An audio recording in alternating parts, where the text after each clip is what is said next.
Bharatiya Janata party की एक चाल है, इस पर आप क्या कहना चाहेंगे? देखिए, राहुल गांधी जी को सीरियसली मत लीजिए। देश की जनता उनको सीरियसली नहीं ले रही है, गंभीरता से नहीं ले रही है।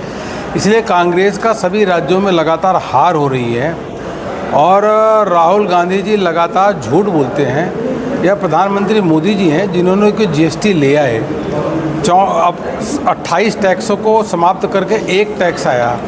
और अगर यूपीए का समय देख लेंगे, कांग्रेस के समय जिन चीज़ों पर 30% जीएसटी होती थी उसको धीरे धीरे कर काम किया 18%। मायावती जी, सरकार ने जीएसटी दरों में इतनी बड़ी छूट देने का फैसला क्यों किया? जिससे उपभोक्ताओं को राहत मिले, अधिक से अधिक लोग सामान खरीदें।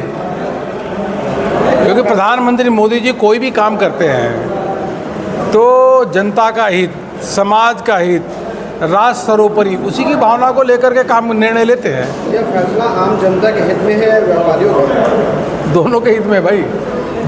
व्यापारी भी जीएसटी की जो दाम में कटौती हुई है, इतनी बड़ी कटौती, उसे वो भी खुश हैं। सपा के और उसके साथ साथ बहुत सारे जीएसटी में सुधार भी आया है। कटौती तो एक बात है, जीएसटी के जो सिस्टम है ओवरऑल, व्यापारियों को उसमें बहुत बड़ी सहूलियत भी हुई है। सपा के राष्ट्रीय अध्यक्ष जी ने एक सवाल खड़ा किया। उन्होंने कहा कि ये जो जीएसटी की दरें घटाई जा रही हैं केवल व्यापारियों को मजबूत करने के लिए किया गया है, जिससे जनता का कोई फायदा नहीं। देखिए, उनका कौन था समाजवादी पार्टी के प्रमुख का कौन सा अर्थशास्त्र है, ये मुझको तो समझ में नहीं आता। मुझको नहीं लगता कि उत्तर प्रदेश के लोगों को भी उनका अर्थशास्त्र समझ में नहीं आता।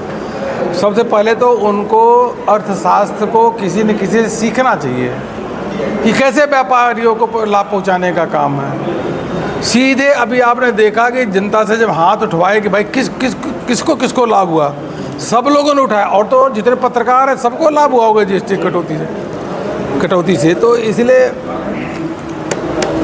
बात में कोई दम नहीं है। देखिए, भारत को आत्मनिर्भर बनाना है तो क्या इसे तो स्वदेशी विपक्ष जो है वो भारतीय जनता पार्टी जनहित में जो भी फैसले लेती है उसका विरोध करना ही केवल उसका उद्देश्य बन गया है? वो विरोध करने के लिए विरोध करते हैं। पहले से उनकी स्क्रिप्ट तैयार होती है कि कोई भी चीज़ हो, कोई भी निर्णय हो। अरे, और तो जब राम मंदिर का ही इन्होंने विरोध कर दिया था, कांग्रेस पार्टी, समाजवादी पार्टी, तो क्या इनसे अपेक्षा कर सकते हैं? हर चीज़ का विरोध करना इनका काम है। देखिए, आत्मनिर्भर भारत जो है वही विकसित भारत की नींव है और वह स्वदेशी के माध्यम से आत्मनिर्भर भारत हम बना सकते हैं। माननीय प्रधानमंत्री मोदी जी ने कहा है कि हर घर स्वदेशी, घर घर स्वदेशी अभियान को आगे बढ़ाना है।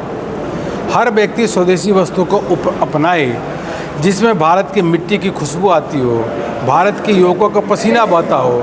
इसलिए यह आह्वान लेकर के भारतीय जनता पार्टी जनता के साथ मिलकर के इसको जन आंदोलन बनाने जा रही है कि स्वदेशी अपनाओ।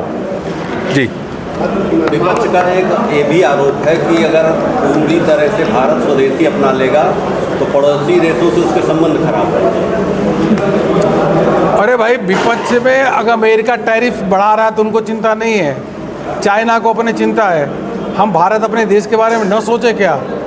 यही कारण है कि राहुल गांधी जी, ये पूरा विपक्ष जो है ये विदेशों की चिंता अधिक करता है। ये अमेरिका की चिंता करेंगे, चाइना की चिंता करेंगे, उनके बारे में अच्छा सोचेंगे।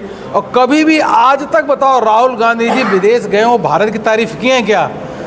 बाहर जाते विदेश में तो उनकी कंट्रीज की बाहर की तारीफ करेंगे और जब भी विदेश जाएंगे भारत के बारे में उल्टा सीधा ही बोलेंगे कि भारत में लोकतंत्र खतरे में है, भारत में सब कुछ ठीक नहीं चल रहा है। तो इनको तो सदैव भारत के बारे में नकारात्मक ही बोलना है।